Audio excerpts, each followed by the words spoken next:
침수 피해를 입은 곳에 대한 공사를 어떻게 하면 될까요? 무슨 방법이 없을까요? 오늘은 침수된 집에 대한 사례를 보면서 설명을 드리겠습니다. 시작. 안녕하세요, 원스톱 누수 인테리어입니다.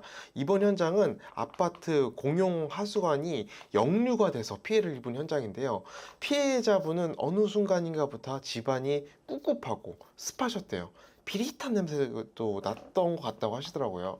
그러다가 벽면에서 곰팡이가 피기 시작하고 마루에 손상이 있어서 문제가 생겼다는 걸 알게 되었다고 합니다. 스페셜하구만 이거. 도면을 보면은 여기가 공용 화수배수관이 지나가는 곳이었는데요. 저층부에서 생기는 경우가 종종 있습니다. 그런데 이런 경우는 피해가 클 때가 많아요. 바닥 아래쪽에서 생긴 누수들이 벽면 위로 증상이 올라올 때까지는 꽤 오랜 시간 방치되기 때문입니다. 관리사무소에서는 누수의 원인부를 찾고 고쳤습니다. 그런데 그 사이에 우리 집 피해는 이런 식으로 번지게 됐는데요. 자, 그러면 피해 복구 공사를 해야 되는데요. 여기서 중요한 게 아파트 복구 공사를 할 때 가장 중요한 것 중에 하나가 어디서부터 얼만큼 공사를 할 것인지 피해 범위를 정하는 일입니다.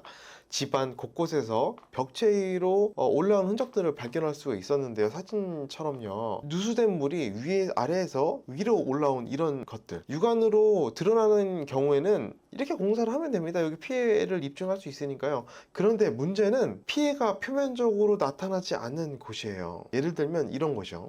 봐봐. 자세히 봐. 들이대. 저 벽면을 봤을 때 벽면이 굉장히 깨끗해 보이죠. 여러 선 카메라로 확인했더니요, 누수가 피해 있는 곳이 확인되었습니다. 카메라의 모니터를 보면은 안에 뭐가 있어? 화면이 어둡게 보이는 부분 있죠. 습기가 남아있는 곳입니다. 하수물이 바닥을 타고 벽면 위로 올라가고 있는 부분이 보입니다. 누수 피해는 보이지 않는 곳까지 꼼꼼하게 점검하는 것이 정말 중요합니다. 왜요? 뜯으면 이렇게 되니까요. 무슨 뜻인지 알겠나? 네.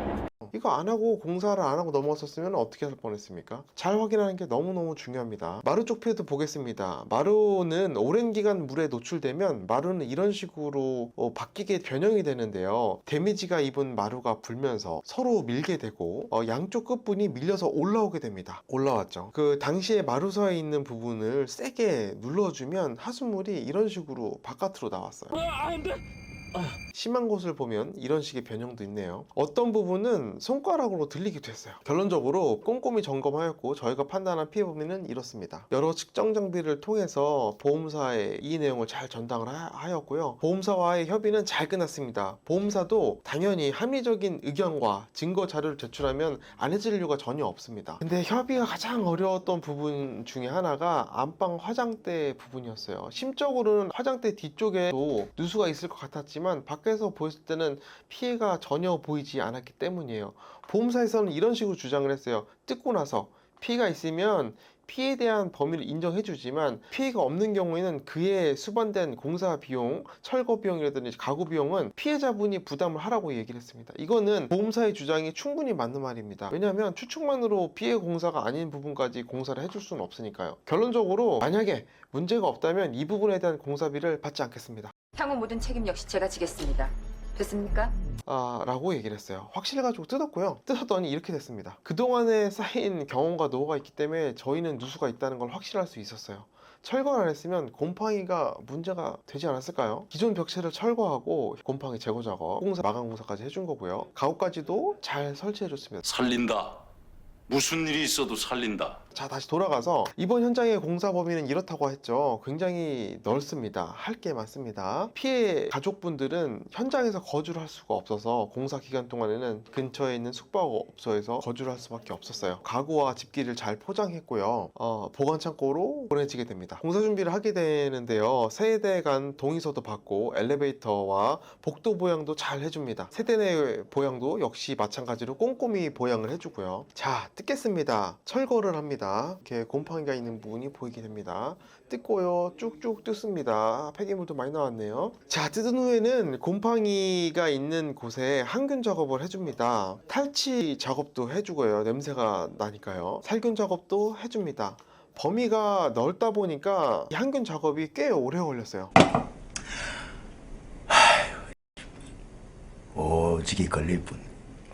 항균 작업이 마무리가 되면 목공으로 마감을 해줍니다. 거실도 목공 작업을 해주고 석고로 덮어줍니다. 복도도 작은 방 2곳도, 안방도 봉사를 해줍니다. 마루 공사도 잘 진행되었는데요. 마루를 철거하는 모습입니다. 다 털었어요. 거실부도 철거를 했고요. 네, 쭉쭉 철거를 했습니다. 마루 공사도 꼼꼼하게 공사를 진행해줍니다. 마루 공사가 끝나고 나면 마지막으로 걸레바지를 잘 붙여줍니다. 도배 작업이 아직 남아있기 때문에 새로 시공된 마루가 상하지 않도록 보양 작업을 해주는 모습이고요. 다음날 도배 작업을 하게 되었고요. 밑작업도 해주고 초배지도 잘 붙여줍니다. 네, 고객분이 고른 벽지로 잘 시공을 해줬습니다. 이렇게 도배 작업까지 마무리되었고요. 모든 공사가 마무리되었습니다.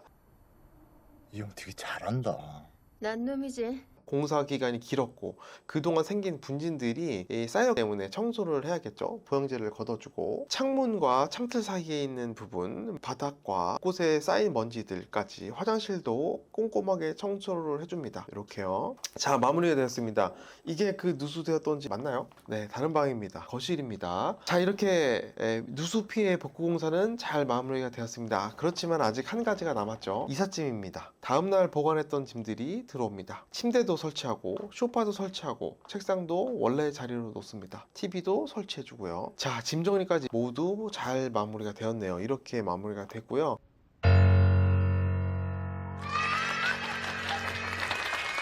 정리를 해보면은 우리가 해야 될 게 뭐냐, 누수 피해 범위를 잘 확인해야 된다. 여기서 보험사 협의 과정이 굉장히 중요합니다.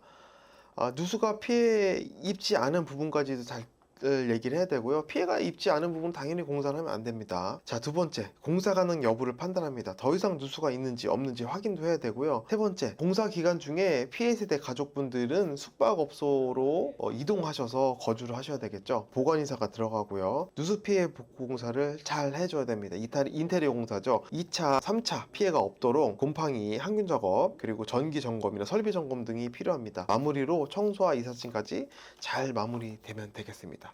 요점 정리는 여기까지.